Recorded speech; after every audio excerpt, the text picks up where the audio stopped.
hello, welcome to our channel. My delight is in education. Today we are going to discuss the Hindu news analysis of 27 June 2021. So without any delay, we go to the first article. Government raises alert on Delta Plus. This article comes under GS Paper 2, Health and GS Paper 3 regarding Science and Technology. ఈ ఆర్టికల్లో చూసేసుకుంటే మనకి union government అయితే చెప్పింది state గవర్నమెంట్స్కి strong measures తీసుకోమని చెప్పి against this delta plus. ఎందుకంటే మనం delta plus variant అనేది చూసుకుంటే అది రెస్పిరేటరీ ఆర్గాన్స్కి లంగ్ సెల్స్కి అది బాగా ఎఫెక్ట్ చూపిస్తుంది. సో దాని యొక్క కండిషన్స్ అనేవి సివియర్గా ఉంటున్నాయి. అండ్ ఇంటర్నేషనల్ సర్వే ప్రకారం చూసుకుంటే కూడా ఈ వ్యాక్సినేషన్ అనేది ఈ వేరియంట్స్ మీద ప్రభావం అనేది చాలా తగ్గిపోతుంది. సో ఈ డెల్టా ప్లస్ వేరియంట్ అనేది పెరిగితే కంట్రోల్ చేయడం కష్టమవుతుంది. మనకి థర్డ్ వేవ్ వచ్చే అవకాశం ఉంటుంది ఈ డెల్టా ప్లస్ వేరియంట్ అనేది ఇంక్రీజ్ అయితే. అందుకని చెప్పి స్ట్రాంగ్ మెజర్స్ తీసుకోమని, జాగ్రత్తలు తీసుకోమని యూనియన్ గవర్నమెంట్ స్టేట్ గవర్నమెంట్స్కి చెప్పడం జరిగింది. అండ్ దాంతోపాటు ఈ కరోనా పేషెంట్స్ ఎవరైతే ఉన్నారో, ఎవరికైతే కోవిడ్ పాజిటివ్ వస్తుందో వాళ్ళ రిపోర్ట్స్ అన్నీ, టెస్ట్ శాంపుల్స్ అన్నీ డిజిగ్నేటెడ్ ల్యాబొరేటరీస్కి పంపమంది. ఎందుకంటే ఆ ల్యాబొరేటరీస్లో జీనోమ్ సీక్వెన్సింగ్ చేసి ఎంతమందికి ఏ వేరియంట్ ఉంది అనేది కనుక్కుంటానికి, దాని ప్రకారం ఏ వేరియంట్ ఏ బ్లాక్స్లో ఎక్కువ ఉంది, అంటే ఏ ఏరియాస్లో యూకే వేరియంట్ ఉంది, ఏ ఏరియాస్లో బ్రిటన్ వేరియంట్ ఉంది, ఏ ఏరియాస్లో డెల్టా వేరియంట్ ఉంది, ఏ ఏరియాస్లో డెల్టా ప్లస్ వేరియంట్ ఉందని చూడటానికి ఈ డిజిగ్నేటెడ్ ల్యాబొరేటరీస్కి పంపమని చెప్పడం అయితే జరిగింది. మనం డెల్టా ప్లస్ వేరియంట్ చూసుకుంటే డెల్టా వేరియంట్లో జరిగిన జెనెటికల్లీ మ్యూటేషన్స్ ద్వారా రావడం అయితే జరిగింది. దీన్ని B.1.6172.1 కింద నేమ్ చేయడం జరిగింది. దీన్ని AY1 అని కూడా అంటారు. So this was regarding this article. Now we're moving to next article. India Greece seeks respect for territorial integrity. This article comes under GS Paper 2 under IR International Relations. ఈ ఆర్టికల్లో చూసుకుంటే మనం మెయిన్గా India, Greece, Turkey and Cyprus అనేది మనకి island of nation. ఇక్కడ మనం చూసుకుంటే రీసెంట్గా ఇండియన్ ఎక్స్టర్నల్ మినిస్టరు, గ్రీస్ యొక్క ఎక్స్టర్నల్ మినిస్టరు, గ్రీస్ యొక్క క్యాపిటల్ అయిన అథెన్స్లో మీటింగ్ జరగడం అయితే జరిగింది. ఆ టైంలో మన ఇండియా, గ్రీస్ వచ్చి టర్కీ గురించి మాట్లాడుకోవడం అయితే జరిగింది. మన ఇంటర్నేషనల్ రిలేషన్ చూసుకున్నా కూడా కంట్రీస్ ఫ్రెండ్స్ అవుతారు. మన యొక్క ఎనిమి కంట్రీ మనకి ఫ్రెండ్స్ అవుతారు. సో అలానే ఇక్కడ గ్రీస్కి టర్కీకి పడదు. అండ్ మన ఇండియాకి టర్కీకి మధ్య రిలేషన్స్ కూడా సరిగ్గా లేవు. అందుకని ఇండియా, గ్రీస్ అనేవి టైఅప్ అవుతున్నాయి. అయితే ఈ యొక్క మీటింగ్లో టర్కీ గురించి స్పెషల్గా మాట్లాడటానికి రీజన్ ఏంటంటే సైప్రస్ గురించి. అండ్ రీసెంట్గా టర్కీలో నార్థరన్ టర్కీ ఫామ్ అయినందుకు June 20న సెలబ్రేషన్స్ అయితే జరిగినాయి. దానికి సంబంధించి కూడా మాట్లాడుకున్నారు. అసలు ఏంటి గ్రీస్, టర్కీ, సైప్రస్? ఫస్ట్ మ్యాప్లో చూద్దాం. ఇది వచ్చేసి మనకి సైప్రస్. ఈ సదరన్ ఏరియా వచ్చి మనకి గ్రీస్ కంట్రోల్లో ఉంటుంది, నార్దర్న్ ఏరియా వచ్చి టర్కీ కంట్రోల్లో ఉంటుంది. మనం ఇంకొంచెం జూమ్ అవుట్ చేద్దాం మ్యాప్ని. ఇక్కడ మనం చూసుకుంటే ఇది Turkey and this was Greece. మనం చూసుకుంటే సైప్రస్ అనేది మెడిటేరియన్ సీలో ఉంది. అండ్ ఇక్కడ మనం ఇంపార్టెంట్గా ఏమైనా చూసుకోవాలంటే మనకి ఇక్కడ బ్లాక్ సీ ఉంటుంది, ఇక్కడ ఏజియన్ సీ ఉంటుంది, ఇక్కడ మెడిటేరియన్ సీ ఉంటుంది. ఇది మ్యాప్లో. అసలు మనం బ్యాక్గ్రౌండ్కి వెళ్తే అసలు గ్రీస్కి, టర్కీకి, ఈ సైప్రస్కి వీటికి మధ్య ఉన్న ఇష్యూ ఏంటి, రిలేషన్ ఏంటో చూద్దాం. 1914లో సైప్రస్ అనేది బ్రిటిష్ కంట్రీలో ఉండేది. అప్పుడు 1915లో గ్రీక్ వచ్చేసేసి గొరిల్లా వార్ఫేర్ అయితే చేయడం జరిగింది బ్రిటిష్తో. అప్పుడు బ్రిటిష్ అనేది 1916లో సైప్రస్కి ఇండిపెండెన్స్ ఇస్తూ పవర్ షేరింగ్ అగ్రిమెంట్ చేసిందనమాట గ్రీక్కి, టర్కిష్కి మధ్యలో. తర్వాత గ్రీక్ 1974లో ఒక కోప్ అయితే చేసింది అగైనిస్ట్ ద సిప్రస్ ప్రెసిడెంట్. చేసి ఆ ఏరియాని స్వాధీనం చేసుకోవడానికి ట్రై చేసింది. దానికి కౌంటర్గా టర్కీ కూడా ఒక కోప్ చేసి మిలిటరీ ఇన్వేషన్ చేసి నార్త్ పార్ట్ అనేది తను తీసుకుని సౌత్ పార్ట్లోకి గ్రీస్ని గెంటేయడం జరిగింది. సో అప్పటి నుంచి ఈ టర్కీకి గ్రీస్కి ఈ సైప్రస్ విషయంలో గొడవలు జరుగుతూ ఉంటాయి. దాని గురించి ఇండియా అండ్ గ్రీస్ మాట్లాడుకోవడం అయితే జరిగింది. ఇంకా వాటితో పాటు ఇండియా అండ్ గ్రీస్ యొక్క ఎక్స్టర్నల్ మినిస్టర్స్ ఏం చెప్పారంటే, we are following and respecting of sovereignty and territorial integrity of the countries అని. ఎందుకంటే ఏ కంట్రీస్ మధ్యన ఇంటర్నేషనల్గా బాండింగ్ ఉండాలంటే ఇంటర్నేషనల్ రిలేషన్స్లో ఈ సావర్నిటీని, టెరిటోరియల్ ఇంటిగ్రిటీని రెస్పెక్ట్ చేయడం అనేది basic fundamental principal of international relation. అలా రెండు కంట్రీస్లు ఒకదాన్ని ఒకటి రెస్పెక్ట్ చేసుకోకపోతే వాటి యొక్క బాండింగ్ అనేది సరిగ్గా ఉండదు. సో అవి రెండు ఇంటర్నేషనల్ ప్రిన్సిపల్స్ని ఫాలో అవుతున్నాయని చెప్పడం అయితే జరిగింది. This was regarding this article. Now we're moving to next article. Activist seeks 50 more days of work under Narega.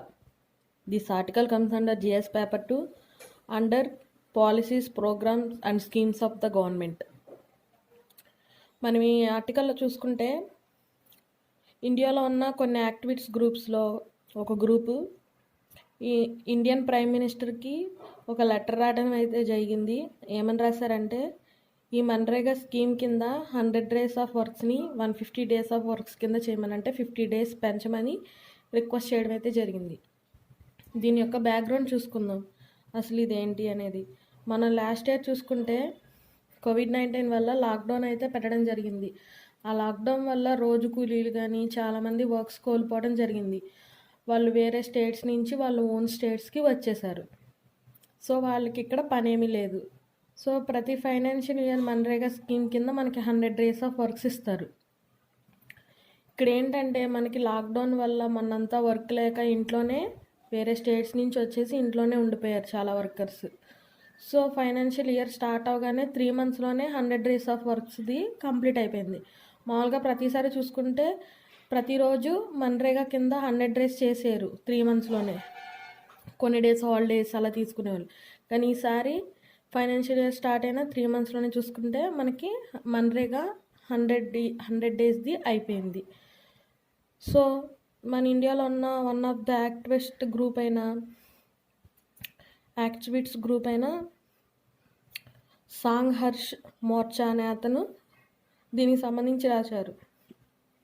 ఇంకో 50 డేస్ పెంచి అండ్ నిధులు కూడా నేషనల్ డిజాస్టర్ మేనేజ్మెంట్ బడ్జెట్ నుంచి తీసుకొచ్చి ఫండ్ ఇవ్వమని చెప్పడం జరిగింది. ఆయన రిక్వెస్ట్ చేశారనమాట ప్రైమ్ మినిస్టర్కి. మన్రేగా వచ్చేసి ఏంటంటే మనకి ఇదొక గవర్నమెంట్ స్కీమ్.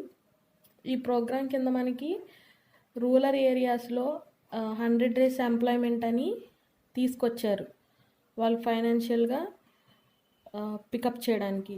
అండ్ ఆ ఏరియాలో ఉన్న హౌస్ హోల్డ్స్కి కూడా ఏమన్నా వాళ్ళు ఓన్ వర్క్ ఏదన్నా చేసుకోవాలన్నా కూడా ఈ మన్రేగా స్కీమ్ కింద హెల్ప్ చేస్తుంది government. This was regarding this article. Now we're moving to next article, long journeys.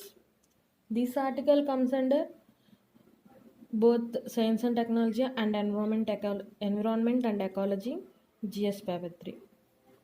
ఈ ఆర్టికల్లో చూసేసుకుంటే మనకి బటర్ఫ్లైస్ గురించి అయితే చెప్పడం జరిగింది. అండ్ మెయిన్గా మనకి మైగ్రేషన్ ఆఫ్ ఇన్సెక్ట్స్ గురించి కూడా ఈ ఆర్టికల్లో చూస్తాం. మనకి డ్రాగన్ ఫ్లైస్ తెలుసు. డ్రాగన్ ఫ్లైస్లో different types of dragonflies ఉంటాయి. Butterflies, beetles, moths, locusts. మనకు లోకట్స్ ఆల్రెడీ తెలుసు, లాస్ట్ ఇయర్ లోకట్స్ అటాక్స్ జరిగింది మనకి. ఇవేంటంటే వాటి యొక్క బ్రీడింగ్ టైంలో మైగ్రేషన్ అనేది జరుగుతుంది. ఇవేంటంటే అన్ని డ్రాగన్ ఫ్లైస్ ఒకే రకమైన డిస్టెన్స్ ట్రావెల్ చేయవు. వాటి యొక్క బ్రీడ్ స్పీసెస్ని బట్టి వేరీ అవుతూ ఉంటుంది వాటి యొక్క డిస్టెన్స్ ట్రావెల్ అనేది. రీసెంట్గా సైంటిస్టుల యొక్క స్టడీ అయితే రిలీజ్ చేయడం అయితే జరిగింది. That was regarding painted lady butterfly. ఇది యాన్యువల్గా 12,000 నుంచి 14,000 కిలోమీటర్స్ ట్రావెల్ చేస్తుంది ఇన్ రౌండ్ ట్రిప్స్ అనమాట. ఇదేంటంటే ఎక్కడి నుంచి ఎక్కడికి ట్రావెల్ చేస్తుందంటే సబ్ సఫారిన్ ఆఫ్రికా నుంచి యూరప్ వరకు ట్రావెల్ చేస్తుంది. మధ్యలో సహారా డిజర్ట్ని కూడా క్రాస్ చేస్తుంది అనమాట. అసలు ఎందుకు ఇక్కడి నుంచి ఇక్కడికి ట్రావెల్ చేస్తుందంటే మనం బటర్ఫ్లై లైఫ్ సైకిల్ చూసుకుంటే ఎగ్ ఉంటుంది, క్యాటర్పిల్లర్, ప్యూపా, అడల్ట్ స్టేజ్. ఇక్కడ మనం క్యాటర్పిల్లర్ గురించి చూస్తే ఏంటంటే అది వింటర్ కండిషన్స్లో అది ఎక్కువగా గ్రో అవుతుంది. అండ్ ప్యూపా స్టేజ్లో చూసుకుంటే అది కూడా ఆ కండిషన్స్ని తట్టుకోగలదు. బట్ ఎడల్ట్ అనేది ఎడల్ట్ స్టేజ్లో ఉన్న డ్రాగన్ ఫ్లై అనేది ఆ కండిషన్స్ని తట్టుకోలేదు. అందుకని చెప్పి అది నార్థన్ ఆఫ్రికా నుంచి మెడిటరేనియన్ సీ మీదుగా యూరోప్కి ట్రావెలింగ్ అయితే చేస్తుంది రౌండ్ ట్రిప్స్ ద్వారా. ఇవి ఆఫ్రికా నుంచి యూరోప్కి ఎలా ట్రావెల్ చేస్తాయంటే టెయిల్ వింగ్స్ అని ఉంటాయి.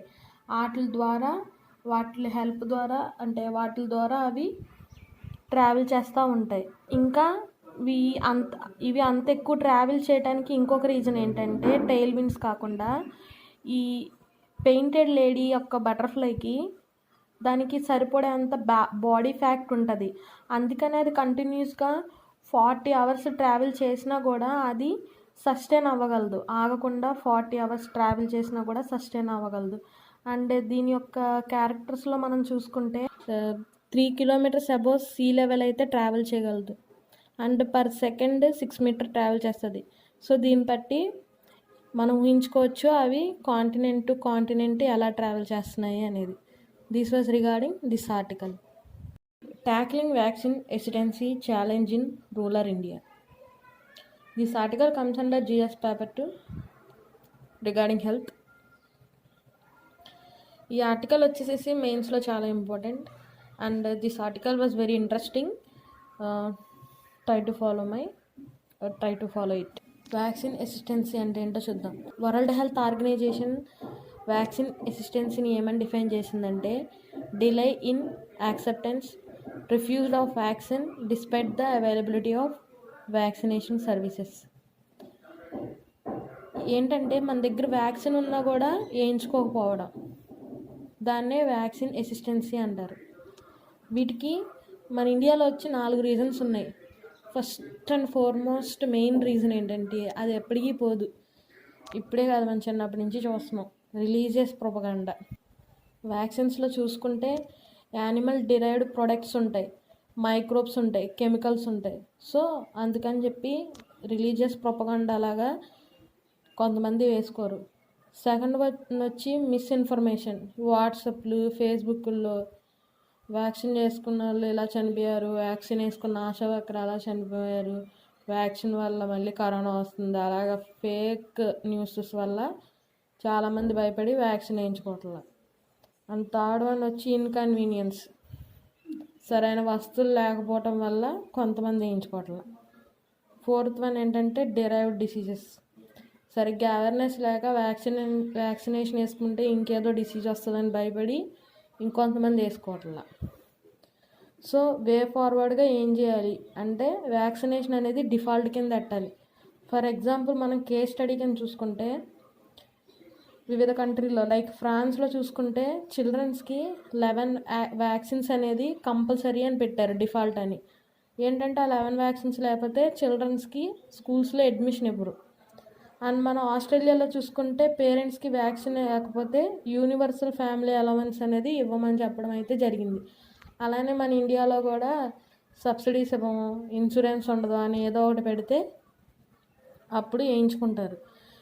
అండ్ ఇంకా గవర్నమెంట్ అవేర్నెస్ అనేది తీసుకురావాలి పీపుల్లో, అవేర్నెస్ ప్రోగ్రామ్స్ పెట్టి. అండ్ ఇంకా చూసుకుంటే సెలబ్రిటీస్లో టీవీలో చెప్పించడం. అండ్ రూరల్ ఏరియాస్లో చూసుకుంటే మనం అక్కడ ఉన్న హెడ్స్ ఉంటారు కదా, వాళ్ళతో పీపుల్కి అర్థమయ్యేలా చెప్పించడం, లైక్ వాలంటీర్స్తో చెప్పించడం. అండ్ ఇంకా మనలాంటి ఎడ్యుకేటెడ్ పీపుల్ వెళ్ళి వాళ్ళకి చెప్పడం లాంటివి చేస్తే వాళ్ళకి అవేర్నెస్ వచ్చి వ్యాక్సినేషన్ అనేది వేయించుకుంటారు. అండ్ మనం వ్యాక్సినేషన్ ఎస్టిటీలో సెకండ్ ఎగ్జాంపుల్ కింద చూసుకున్నాం కదా, మిస్ఇన్ఫర్మేషన్ అని. అదే దాన్ని మన కరెక్ట్ ఇన్ఫర్మేషన్ లాగా కూడా చేయొచ్చు. అదే వాట్సాప్, ఫేస్బుక్ని మనలాంటి ఎడ్యుకేటెడ్ పీపుల్, అంత అవగాహన ఉన్న పీపుల్ అవేర్నెస్ అనేది ఆన్లైన్లో కూడా, సోషల్ మీడియాలో మనం కూడా స్ప్రెడ్ చేయొచ్చు. అలా స్ప్రెడ్ చేసి అవేర్నెస్ తెప్పిస్తే వ్యాక్సిన్ అనేది వేయించుకుంటారు. సో థర్డ్ వేవ్ నుంచి తప్పించుకోవచ్చు. This was regarding this tackling vaccine hesitancy. నా సమాచారం కనుక మీకు నచ్చినట్టయితే లైక్, షేర్ అండ్ సబ్స్క్రైబ్ చేయండి.